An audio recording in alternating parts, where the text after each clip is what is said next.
সম্প্রতি মাশরাফি বিন মুর্তজা একটা ইন্টারভিউ দিয়েছেন। এই যে কোটা আন্দোলনে এত কিছু হয়ে গেল, দেশের একটা পরিবর্তন চলে এলো, দেশের সাবেক সরকার প্রধান পালিয়ে গেল, সেইখানে ছাত্ররা জীবন দিল, রাস্তায় মার খেলো, সেখানে মাশরাফি বিন মুর্তজা বাংলাদেশের সাবেক অধিনায়ক, বাংলাদেশের সবচেয়ে জনপ্রিয় ক্রিকেটার এবং একজন সংসদ সদস্য, তার অবস্থানটা কি ছিল আমরা সবাই জানি। তার অবস্থানটা, সেই অবস্থানের নিজের অবস্থানের ব্যাখ্যা দিয়েছেন মাশরাফি বিন মুর্তজা। সেই ব্যাখ্যাটা আসলে কতটুকু যুক্তিযুক্ত একটু বোঝার চেষ্টা করি। তিনি প্রথমেই ক্ষমা চেয়েছেন, দুঃখ প্রকাশ করেছেন, নিজের ব্যর্থতা স্বীকার করেছেন। অ্যাজ এ ক্রিকেটার তিনি ব্যর্থ হয়েছেন, সেটা তিনি স্বীকার করেছেন। ক্রিকেটার হিসেবে মাশরাফির মানুষের পাশে থাকার কথা ছিল এবং রাজনীতিবিদ হিসেবে তার জন্য কাজটা সহজ ছিল না। তিনি কিন্তু এই কথা বলেছেন, অর্থাৎ ক্রিকেটার হিসেবে তার কাজটা করা উচিত ছিল এবং সহজও ছিল।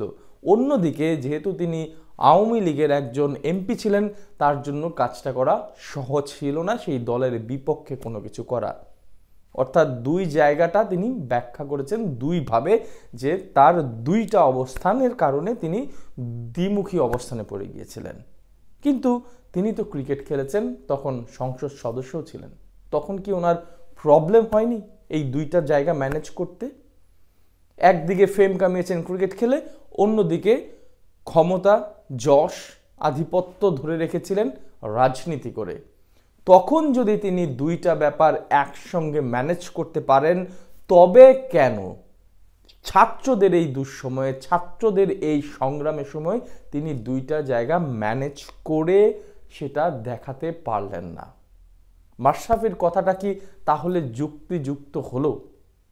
তিনি খেলতে পারছেন, আবার এমপির দায়িত্ব পালন করতে পারছেন। যখন সংকট এলেন, তিনি তার আখের বাঁচানোর জন্য, নিজের অবস্থান সেভ করার জন্য তিনি দুইটা জায়গাকে আলাদা করে দিলেন। আপনি নিজের সুবিধার সময় যদি দুইটা জায়গা ম্যানেজ করতে পারেন, তাহলে আপনি দেশের প্রয়োজনে, মানুষের প্রয়োজনে কেন দুইটা জায়গাকে ম্যানেজ করতে পারলেন না? আপনি টোটালি ব্যর্থ। আপনার এই লজিক একেবারেই ভুয়া। এই লজিক আসলে কোনো কাজে দিবে না। আপনি এটা একটা ভুল, নিজের আখের বাঁচানোর জন্য, নিজের সিম্প্যাথি নেওয়ার জন্য শুধুমাত্র আপনি এই কথাটা বলে যাচ্ছেন। মাশরাফি বিন মুর্তজার কাছে বাংলাদেশের মানুষের প্রত্যাশা ছিল সবচেয়ে বেশি। সবচেয়ে বেশি এই কারণে বলছি, বাংলাদেশের ক্রিকেটে মানুষের হৃদয়ে মাশরাফির থেকে বেশি জায়গা আর কেউ কোনোদিন করতে পারেনি এখন পর্যন্ত বাংলাদেশের ক্রিকেট হিস্ট্রিতে। তাই তিনি কিছু একটা বলবেন, কিছু একটা করবেন, এই প্রত্যাশাটা করা খুব স্বাভাবিক। মাশরাফিকে এমন জায়গায় নিয়ে গিয়েছিল এই বাংলাদেশের মানুষ, অথচ মাশরাফি কিছুই করেনি। তিনি বারবার বলছিলেন যে তিনি চেষ্টা করেছিলেন, কিছু করার চেষ্টা করেছিলেন, এবং তিনি নিজেও এটা বলেছিলেন। তার চেষ্টার জায়গাটা কি হতে পারত? ছেলেদের পাশে এসে দাঁড়াতে পারত, তাদের বোঝানোর চেষ্টা করতে পারত। সেটা তো তিনি করেননি। তাহলে চেষ্টাটা কিভাবে করলেন? তিনি কি বাসায় বসে বসে শুধু ভেবেছিলেন? মাশরাফি বিন মুর্তজা চেষ্টাটা করেছিলেন, সেটা যদি তার ইমপ্লিমেন্ট না করে, সেটা বাস্তবায়ন না হয়, তাহলে চেষ্টাটা কি? তিনি নিজে নিজে ভেবেছিলেন যে এটা করা উচিত, এটা করতে হতো, এটাকে চেষ্টা বলে?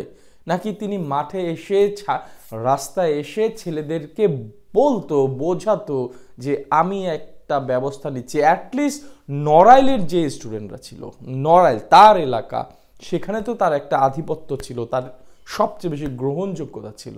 সেই নড়াইলের স্টুডেন্টদের পাশে তিনি রাস্তায় নেমে আসতো যে তোমরা শান্ত হও, আমি তোমাদের ব্যাপারটা দেখছি। কিছু একটা চেষ্টা করত। সো ওনার চেষ্টা করার কথাটাও আমার কাছে হাস্যকর লেগেছে। এবং উনি বলছিলেন যে আমার যদি রাজনৈতিক জায়গা থেকে কিছু করা লাগতো, তাহলে আমাকে স্টেপ ডাউন করতে হতো, অর্থাৎ ওনাকে রিজাইন করে তারপর বলা লাগতো।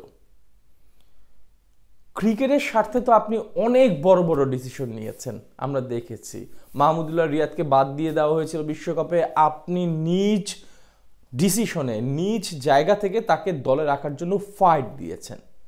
ঠিক আছে, আপনি অনেক সময় অনেক জিনিস নিজের কাঁধে তুলে নিয়েছেন, আপনি কখনো সবার উপর দায় দেননি। তাহলে আপনি আজকে বলছেন যদি আমি এই ডিসিশনের বিপক্ষে যেতাম এবং আজকের যে পরিস্থিতি তৈরি হয়েছে সেটা না হয়ে উল্টো হতো, অর্থাৎ আওয়ামী লীগ জিতে যেত, শেখ হাসিনা এই সংগ্রামে জিতে যেত, তাহলে আমার অবস্থানটা কি হতো? তাহলে তো আপনি আপনার গদির কথাই ভেবেছেন, আপনার চেয়ারের কথাই ভেবেছেন। আপনি যদি ভালো সৎ কাজের সঙ্গে থাকতেন, যদি শেখ হাসিনা এই যুদ্ধে জিতেও যেত, ন্যায়ের পক্ষে থেকে আপনি বাঁচতে পারতেন, যে আমি ন্যায়ের জন্য লড়াই করেছি, শেখ হাসিনা হয়তো আপনাকে দল থেকে বহিষ্কার করে দিত, কিন্তু আপনি নিজে নিজে তো ভাবতে পারতেন যে আপনি ন্যায়ের পথে ছিলেন, আপনি সতের পথে ছিলেন, মানুষের পথে ছিলেন। কিন্তু আপনি আলটিমেটলি ওই গদির কথাই ভেবেছিলেন, যার কারণে আপনি ওই সাহসটা দেখাতে পারেননি। যদি শেখ হাসিনা থেকে যায় তাহলে তো আমাকে বহিষ্কার করা হবে বা আমাকে শাস্তি দেওয়া হবে। এই ছেলেগুলোর কি হতো একবার ভেবেছেন? শেখ হাসিনা যদি এই যুদ্ধে জিতে যেত, রাস্তায় যারা মরেছে এবং এখন যারা বেঁচে আছে, কত শত ছেলেকে হাজত বন্দি থাকতে হতো বছরের পর বছর, অনেককে তো হয়তো বা ফাঁসিতেও ঝোলাতো। শেখ হাসিনার তো সেই অতীত আছে।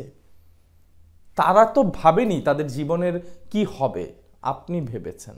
আপনি এখন অনেক নীতি কথা হয়তো বলবেন, বাট সত্যি কথা সেটা হচ্ছে আপনি আপনার গদির ভয়ে আপনি কোনো কথা বলেননি। এটাই হচ্ছে বাস্তবতা। একটু স্বীকার করে নেন। এখন আসলে ভিকটিম প্লে করে কোনো লাভ নেই। যেটা সত্যি, যেটা বাস্তব, সেটাই হয়েছে। আপনি ক্ষমতার ভয়ে, ক্ষমতার লোভে আপনি ছেলেদের পাশে আসেননি, এটাই পরিষ্কার।